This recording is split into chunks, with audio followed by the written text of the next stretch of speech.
Guess what? It's 6 o'clock in the morning. We're at Fright World in Tonawanda. It has been voted one of the scariest haunted houses in America. That there was a residue that would come down the blinds. Waited 5 months. It sounded like something dead. It all started on a quiet Tuesday afternoon. I was sipping coffee, staring out the window at the rain that had been pouring all day. There was nothing special about the day. It was just like any other. That is until I noticed something strange. The house next door, the one owned by Mr. Pyle, had always been a mystery.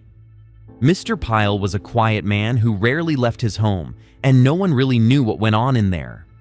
Rumors swirled about strange noises coming from his basement at night, and a few of the neighborhood kids swore they'd seen shadowy figures through his windows. But no one dared to investigate, until I did. It started when I noticed Mr. Pyle carrying a large box out of his house. It was strange because he never had guests, and the box looked heavy, like it contained something important. I decided to follow him. He walked down the street and disappeared into the alley behind his house, where there was a small, unmarked door. I had never seen that door before. Curiosity got the best of me, and before I could think it through, I approached the door. My heart raced as I knocked. To my surprise, the door swung open almost immediately, revealing Mr. Pyle standing in front of me, his eyes wide with a mix of shock and something else I couldn't quite place. "Can I help you?" he asked, voice shaking. I was just wondering what's in your basement," I stammered, unsure of why I asked. Mr. Pyle's face hardened. "It's nothing you should concern yourself with," he replied coldly. I wasn't sure why, but something about his tone made me want to push harder. "I've heard strange noises," I said, trying to sound casual. "I'm just curious." For a moment, Mr. Pyle stared at me in silence, then sighed, rubbing his forehead. I didn't want to do this, but he stepped aside and motioned for me to come in. "Fine, but you have to promise me you won't tell anyone." I nodded quickly, my mind racing. What could be so secretive about his basement? He led me down a narrow staircase, and as soon as we reached the bottom, I felt an odd chill in the air. The basement was bigger than I expected, filled with boxes, old furniture, and an eerie glow that came from an unnatural light in the corner.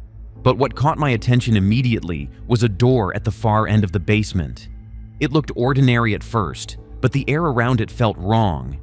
"That door," I began, pointing. "What's behind it?" Mr. Pyle stiffened. "Nothing. I told you. It's nothing you need to worry about." But I couldn't ignore the pull. Something was telling me to open it. I stepped forward, but Mr. Pyle grabbed my arm, stopping me. "You don't understand," he said, voice urgent. "That door leads to, well, let's just say it's not a place you want to visit." My curiosity only deepened. "What's behind it, really?" With a heavy sigh, Mr. Pyle finally relented.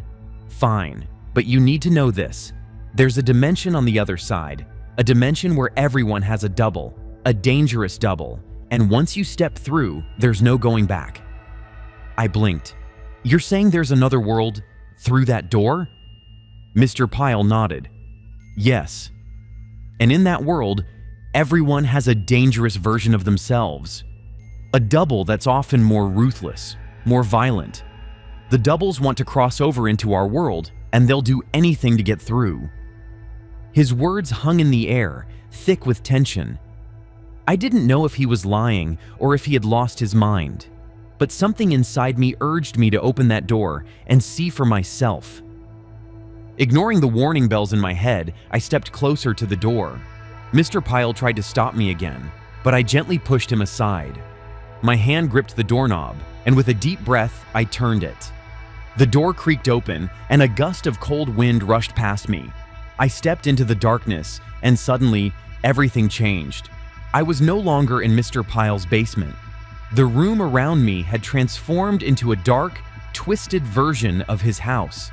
The walls were cracked, the floor stained with what looked like blood, and the air was thick with an ominous presence. I could hear faint whispers, as if the house itself was alive. I turned back, but the door had vanished. Panic surged through me. I was trapped. As I stumbled forward, I saw figures moving in the shadows. At first, they seemed like ordinary people, but their eyes glowed with an unnatural light. Then I saw it, my double. She looked like me, but everything about her was wrong. Her eyes were cold, her smile twisted, and her movements were unnaturally fast. She stepped toward me, and I could feel the danger in every step she took. "Welcome to my world," she said, her voice a distorted version of mine. "I've been waiting for you." I backed away, heart pounding in my chest. "What do you want from me?" "I want to go home," she replied, her smile widening. "And you're going to help me." Suddenly, the ground shook, and a loud, eerie laugh echoed from the darkness. Other doubles appeared, each one more terrifying than the last. They surrounded me, their eyes burning with malice. I had to get out. I didn't care what Mr. Pyle had said. I needed to find a way back to my world. But there was no way out. The door had disappeared, and I was trapped in this nightmare. I ran, desperate to escape, but the doubles followed, each one matching my every move. I turned a corner and saw something that made my blood run cold, a mirror. And in the reflection, I saw a dozen versions of myself, all with twisted, wicked smiles. I wasn't alone anymore. Just as one of the doubles lunged at me, a voice echoed in the distance. "You have to wake up now." I turned, confused. Standing at the end of a long hallway was Mr. Pyle, holding what looked like a glowing stone. "It's the only way," he shouted. "You have to destroy the stone to stop them from coming through." Without thinking, I sprinted toward him, grabbed the stone, and smashed it on the ground. The moment it shattered, the world around me cracked, and everything went black. When I opened my eyes, I was back in Mr. Pyle's basement, standing in front of the door. But something had changed. The air was heavy with an eerie silence, and when I turned to face Mr. Pyle, he wasn't there. The basement was empty. I rushed upstairs, but the house was gone. In its place was a dark, empty lot.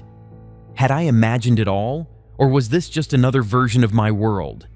Suddenly, I heard a voice, my own. "Are you ready to go back?" I froze. The double was back, and this time she wasn't alone.